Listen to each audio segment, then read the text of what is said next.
I want you to do something a little radical right now, like wherever you are listening to this. Yeah, just take a second. Exactly. I want you to literally unclench your jaw. Just let it go.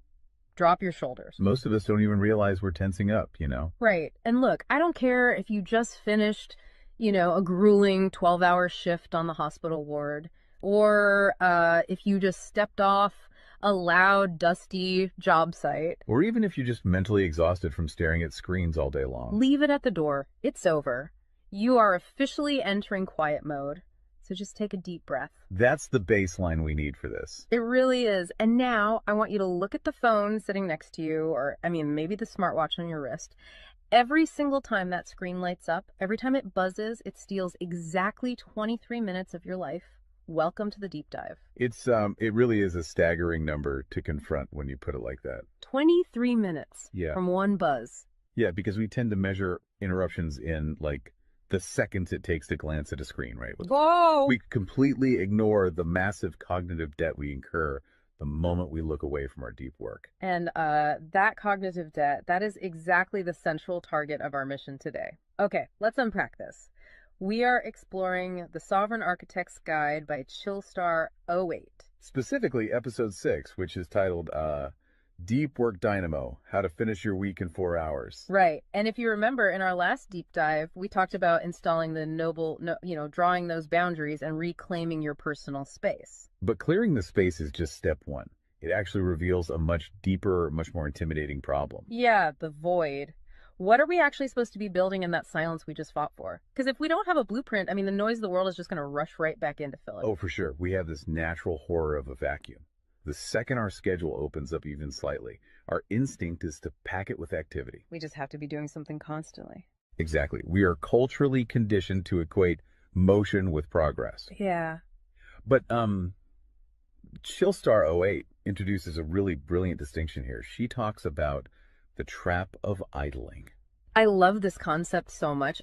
Think about a car engine, right? Mm-hmm. The engine is running, the pistons are firing, it's burning through all this expensive fuel, making a ton of noise and vibration. But the car is in park. Yes, it isn't going anywhere, and that is what most of our daily quote-unquote busyness looks like. We feel incredibly productive because we are in constant motion. Right. You check a text message while you're sitting at a stoplight. Or you answer a quick email while walking from your car to the front door. You stare at a spreadsheet on your laptop while, your family dinner is sitting right in front of you, literally getting cold. And that right there is the illusion of productivity.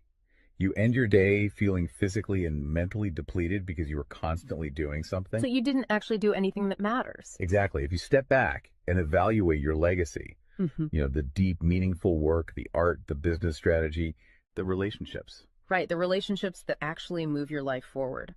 None of it progressed. You spent 8 hours idling. You were everywhere, which means you were truly nowhere. Man, that hits hard.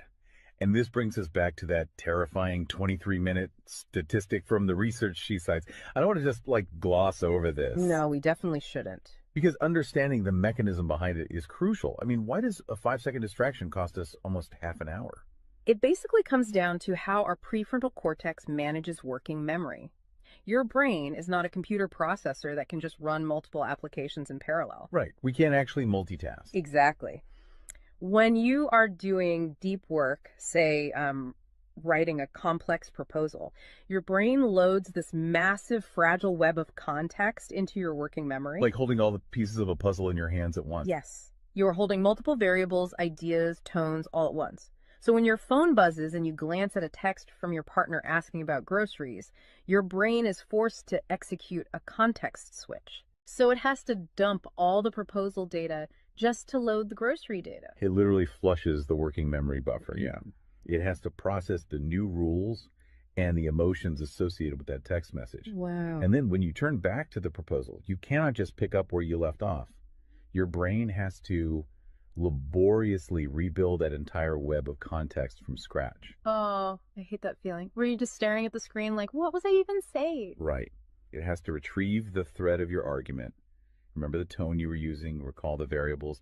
That rebuilding process takes an average of 23 minutes of cognitive effort, And it burns a ton of energy doing that, right? massive amounts of glucose. That explains so much. I mean, that is why people hit 5 p.m. and feel physically exhausted, almost sick to their stomachs. Even if they've just been sitting in a really nice ergonomic chair all day. Exactly. They haven't been doing deep work. They've been doing cognitive gymnastics, just constantly flushing and reloading their working memory.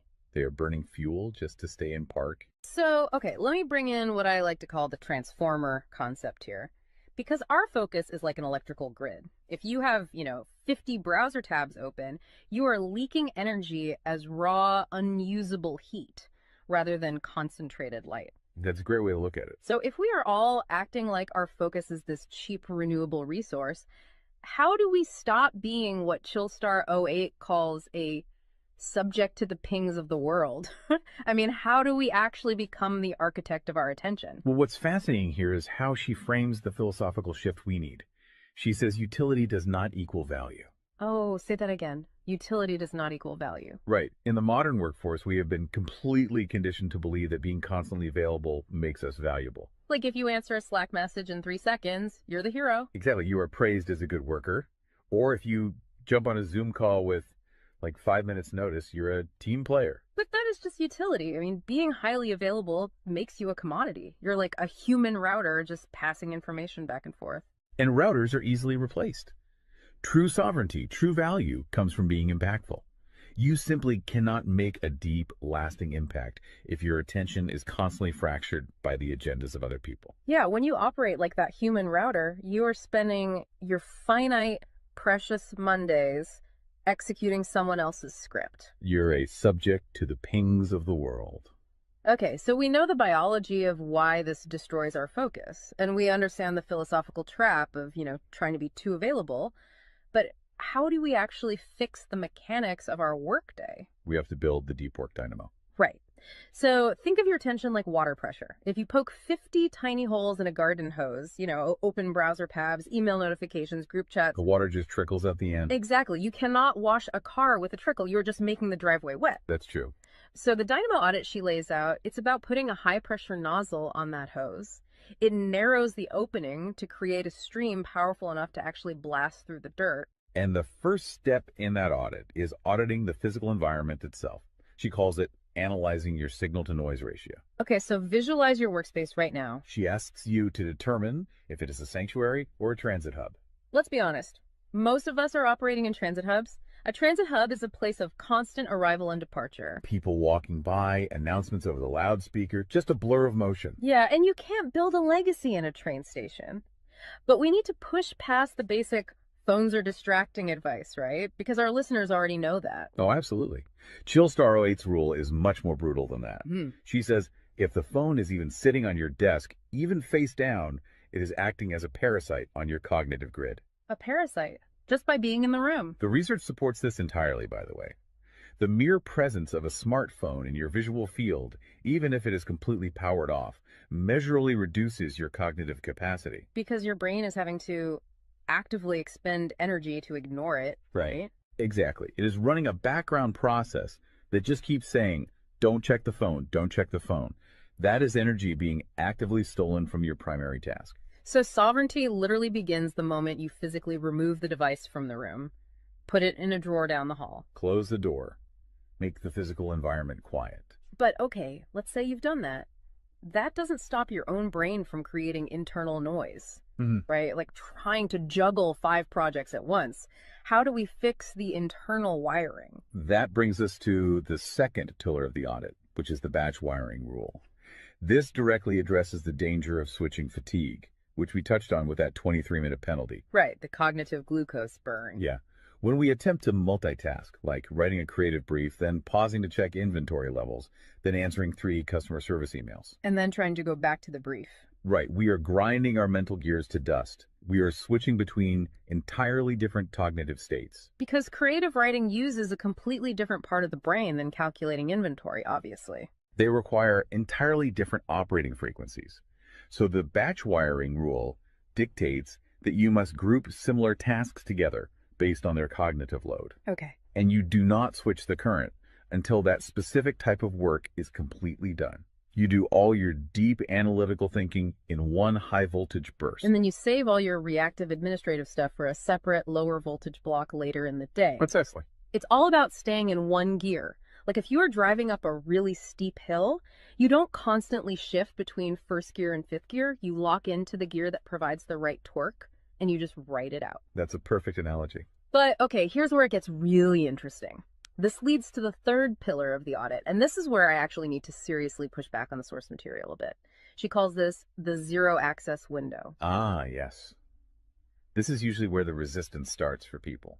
Because it sounds impossible for a normal person. She says you cannot just plan to be focused, right? You have to legally schedule it. You have to lock in one sovereign hour. Yeah, 1 hour where you are legally dead to the outside world. No boss, no family, no, hey, do you have a second for a quick question? Just you and the blueprint. It's extreme, yes. But let's do a reality check here. I mean, I see how that works for a solo digital entrepreneur or a freelance writer, but what about someone whose literal job description is to be available? Right, like an IT support specialist. Or a floor manager, or a nurse on a ward, or even, a parent at home with a toddler. How do they justify just vanishing? It feels like this advice only applies to a very specific, privileged type of worker. That is the most common and, frankly, the most valid hurdle to this entire system. But we really have to look at how the principle scales, and we have to look at the internal psychology of the worker. Okay, walk me through that. First, let's address the context of Chillstar '08's own life. She is not some solitary monk living on a mountain. She is a wife, a mother, and a grandmother. Oh, wow. Okay. Yeah, and she runs a luxury travel agency and a digital marketing business. Her entire professional and personal life is built around communication and client management. She probably receives hundreds of legitimate demands on her attention every single day. So she is really in the thick of it. She isn't just speaking from some ivory tower. Far from it. She implements the zero access window because of those demands, not in spite of them.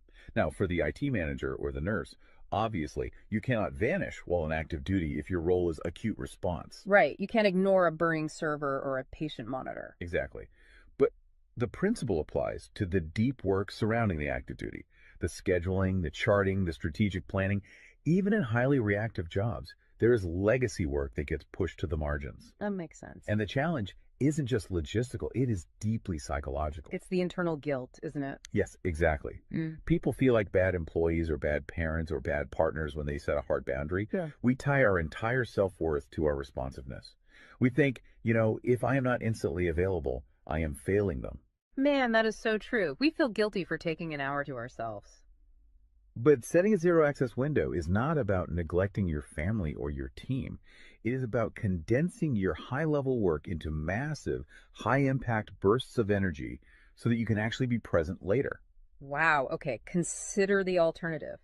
If you don't carve out that absolute focus, you end up giving your family or your team partial fractured attention for 12 hours straight. Exactly. You are physically at the dinner table, but mentally you are drafting an email. Or you are sitting on the floor playing with your kid, but you're checking a Slack notification over their shoulder. You are trading constant low quality availability for scheduled high quality presence. It is entirely about communicating boundaries to protect the quality of the time you do give people. You tell your team, look, I am going offline for 60 minutes to finish this crucial report.